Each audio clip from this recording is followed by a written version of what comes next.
Hi, my name is Clarence. I was a co-founder of Uga Chaga and Free Community Church, both of which run independently now. My current project is I'm a co-founder of Proud Spaces, this community space that you're in. About 2 years ago, we decided we want to start a community center where different LGBTQ groups could come together and have a space and a home and a safe space from which to thrive and grow. I actually have a very complex relationship with my identity as a South Asian. As you would know, my dad and his dad were Jaffna Tamils. But for one or two reasons, firstly, my parents' marriage was a very troubled marriage.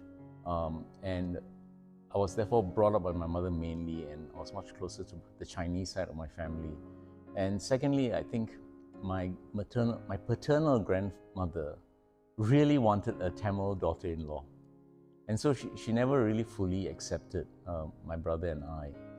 But over the years, especially after I met my partner, who's Chinese by the way, he kind of encouraged me to try and reclaim that kind of lost part of myself, my South Asianness. And so I've been on this journey where I've been trying to just understand my history, my background, my life a lot more. But as I was preparing for this interview, something just really struck me. That is that my community building work, the values that I bring to my community actually came from my father's side of the family. Yeah, so my grandfather was a guy who really believed in helping people, and I still have this, one of my fondest memories is when he passed away at about 72 and I was 10 years old, truckloads of South Asian laborers came to his funeral wake, because he had made such an impact on their lives as a land surveyor, and his kindness and his generosity, and they just came, basically 2 busloads to bid him farewell. And my father, who had quite a troubled life, to be honest, yet he was an incredibly principled man. I still remember him being known amongst his friends as the guy who would stand up for someone who was sitting down and out. And if you ever had an issue and you came to see KP Singam, which was his name, or Robert, he would be there. He would stand up for you despite the challenges he faced as a person. And so I realized that it's the South Asian part of me, strangely, is the part that contributed to the kind of values and the energy that I bring into community building. I have a few memories of gender, particularly growing up in my family. My grandfather used to stay weekends with us, but he was incontinent. So sometimes he'll come back to see us and his pants will be wet. And he was a little embarrassed, so he would wash his own underwear. But my mother kind of saw it hanging out there and it was all stained because he didn't do a really good job. So she took it down and she started washing it for him. And he was, I think, a little embarrassed by it all. And I don't know whether he said anything to her. But what evolved from there was that every Tibawali, he would buy saris for the women in the family, for his children, his wife, and my mom. And my mom would always get the best sari. And then it caused its own issues amongst the women in the family. But that was one really fond memory I have. But on the other hand, I also have a negative memory. That is, we used to have a helper. Her name was Munyama, and she came one morning to our home, and she was black and blue. She was quite dark as it is, so you can imagine how terrible that was. And basically, her husband had come home and he had just taken a belt and hit her because he was unhappy about something. And my mother was shocked. She said, "Why do you just stand there and let that happen?" And she said that it's the duty of a wife to do that. And my mom was aghast. I remember this. And the thing that I also remember from that is that one day my dad came back and they were having an argument. And my dad, kind of lifted his hand or something and hit my mom. And my mom just ran to the kitchen, took out a knife and came out at him. And he never ever did that again. And that was the thing that the thing that really struck me. Then my grandmother basically kind of berated my mom the next day, saying that, oh, as a proper wife, she should not have done that.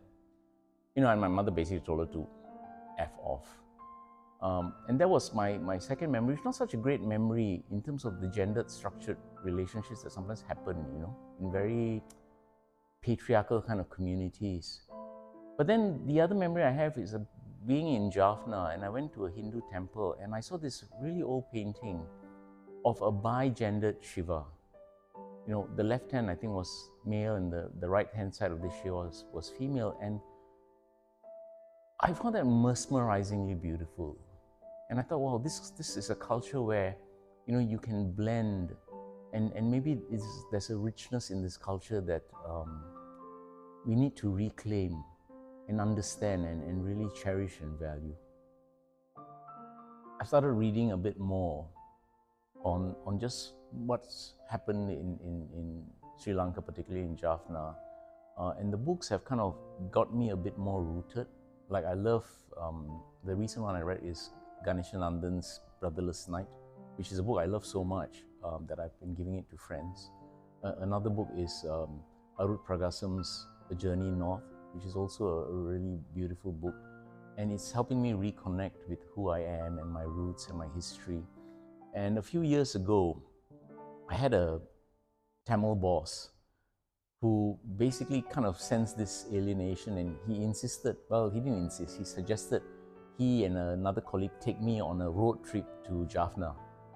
So we landed in Colombo and drove all the way to Jaffna, and we went to seek out my grandfather and my grandmother's villages. And for me, that was an incredible time, just without really knowing where it was, we went to seek it out and ask people, oh, do you know this man called Kailasa Pillai? And there were people who remembered the name. It was an incredible trip because it's kind of like, oh, this is where I came from. And that was really precious for me. And you guys probably don't realize this, but 2 years ago, you held a Diwali event in Proud Spaces. And I was here. I also left early. That was an incredible event for me because it was my way of saying, I need to reconnect with this. So I came for the South Asian Pride Singapore event for Diwali. But while I was here, there was a lot of ambivalence and a lot of kind of emotions going on. Then in the end, it became a bit intense and I left early. But you are one of the people who are kind of helping me in my journey to just reclaim who I am. So I've been doing community building for 20 over years.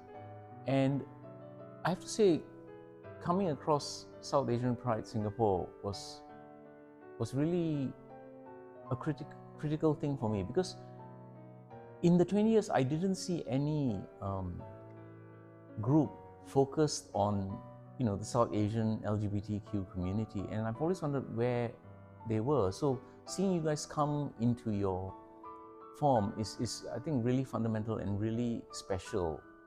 I wish this could have happened earlier. But that representation, that visibility for me is really important. I'm really happy SAPS exists today. As a young South Asian queer person, you are actually living in almost like three worlds where you're a minority. You're firstly a minority in this country, right? Secondly, you are a minority within your own community. And then thirdly, you are another minority within the LGBTQ community. So you're almost dealing with like a triple minority status, and you're having to negotiate that. I think what I would say firstly is, realize the richness of being South Asian. I share this story with some people. I had this friend who's in Northern Indian gentleman, and he had a partner who was Chinese, and he was constantly bringing his partner to his family events, and the relatives after a while said, why is he always bringing this guy? When is he going to get married? And then one day his father, and I don't know whether the father knows or not about his relationship with this other guy, and the father basically silenced everybody and said, why are you guys giving him such a hard time? He and his friend are like Brahma and Lakshman. In Indian mythology, these are the two kind of gods who are always seen together. And when he told me that, I thought, okay, I don't know whether his father knew he was gay or not, but the richness with which his dad described his relationship with his partner and reframed it for the family was, to me, mind-blowing. So I think there's a lot of richness within South Asian mythology and history. And one thing I would say to you is that go understand it, reclaim it, appropriate it, use it, because it brings an amazing beauty to your life. But then on the other hand, with minorities, right, there is a tendency to gravitate either towards ghettoization, where our identity becomes so entrenched that it becomes barriers to other parts of society, or you become like me. When I was growing up, I would withdraw, right, and almost not at all mention my South Asianness. And both strategies, I think, are not useful.